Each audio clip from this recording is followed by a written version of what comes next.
apa yang dapat dipetik dari kearifan lokal tersebut? Maksudnya pun kami bahasa sing gak nilai apa Jawa ini apa bahasa yang terus masih sakit seperti penyiraman istilahnya kenapa kok sampai dari Surah Ustaz tadi diadakan apa istilahnya. Nah, kalau kita mengatur tentang kenapa harus dimandikan setiap tahunnya. Kalau kita berbicara masalah itu bahasanya campur-campur baik masalahnya kok sama begini. Jadi itu karenanya atas sejarahnya juga sebagai maknanya tentang makna dari sebuah kata Praja sendiri ya yang harus kita pahami bahwa nama Praja itu adalah orang yang sangat bijaksana. Jadi Praja ini adalah suatu kata bahasa yang sangat tua itu katanya banyak adalah bahasa bijaksana atau orang bijaksana lah. Jadi pada saat itu memang manfaatnya dinten itu nopo Pak Sambangi kan wonten siraman pada ini dari masyarakat itu mendapatkan apa manfaatnya dalam materi maupun dalam hal atas keseluruhan. Kalau segi manfaat, jadi bahasanya sebenarnya nggak gitu, bahasanya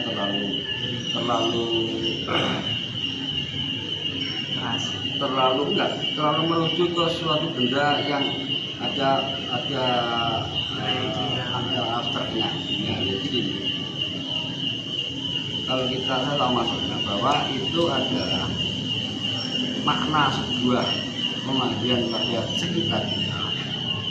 Itu adalah bagi kita sebagai warga di sini itu adalah kita nguringin budaya. Jadi dalam budaya yang kita punya saat ini itu harus kita lestarikan, nggak sampai luntur. Karena apa?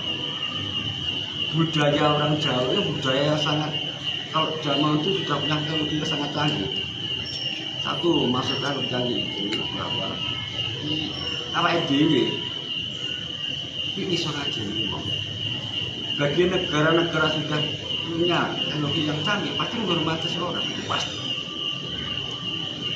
Tetapi kita sendiri yang punya itu yang terlupakan berat kemampuan. Jadi kalau kita mau manai sebuah kenapa kok sampai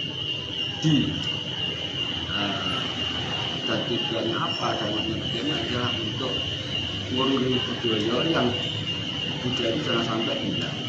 Karena apa? Kalau kita sampai menghilangkan suatu budaya, berarti peradabannya sudah hancur, segi moral hancur. Nah, ini kita menghormati leluhur kita.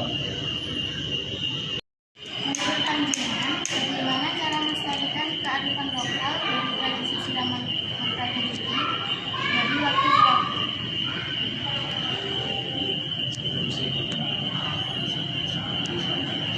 Jadi dari jiwa.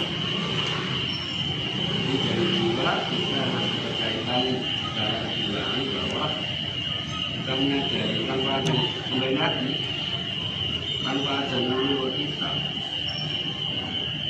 tidak akan bisa kita melestarikan budaya.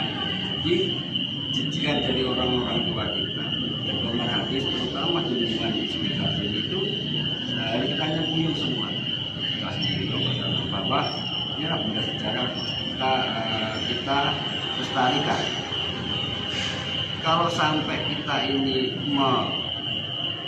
istilahnya kita itu tidak memelihara atau kita merasa kita suatu hal apapun ini pada sejarah, nanti lama-lama juga hilang sendiri, tambah kita hilang sendiri.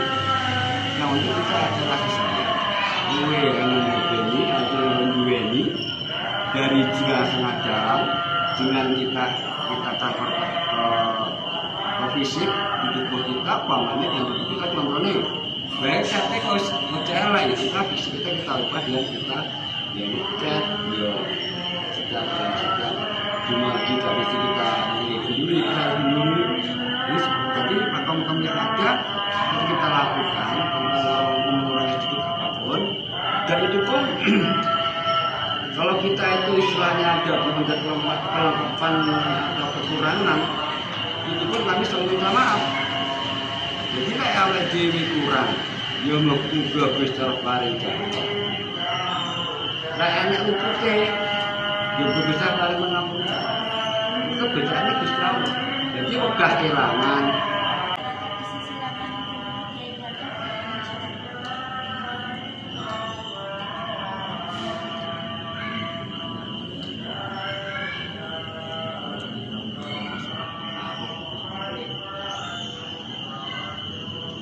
Sebenarnya hampir mirip-mirip sama. Bahasa-bahasanya itu Joko dalam intinya sama. Jadi ya nanti kalau kita bicarakan itu ya pengaruh juga nanti dia masih penelitian. Jadi pengaruhnya terhadap masyarakat sekitar itu adalah secara materi, secara penelitian, secara materi otomatis ya ngomong ini pengaruhnya ekonomi itu harus meningkat ini.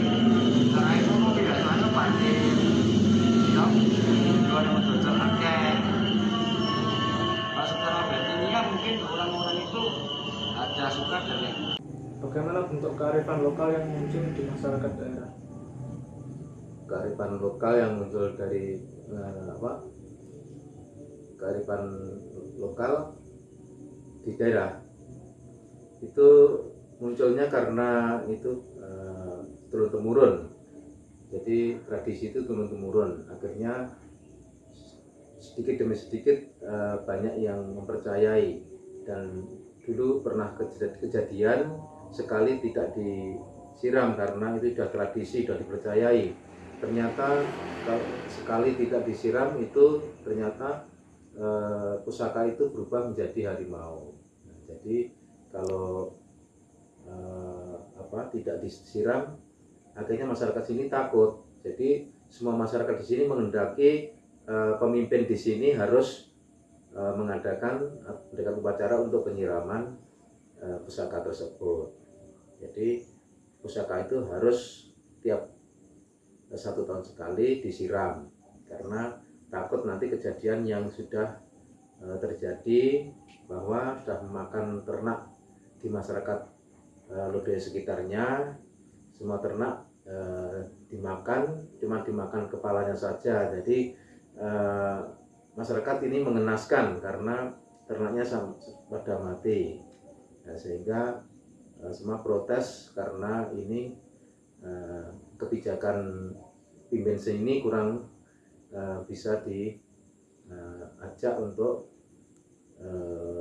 masyarakat sini itu untuk perayaan tradisi ini tidak dilestarikan. Jadi seharusnya masyarakat sini menghendaki untuk penyiraman ini harus dilakukan secara rutin agar tradisi ini akan menjadi bisa dilestarikan secara terus-menerus dan turun-menurun.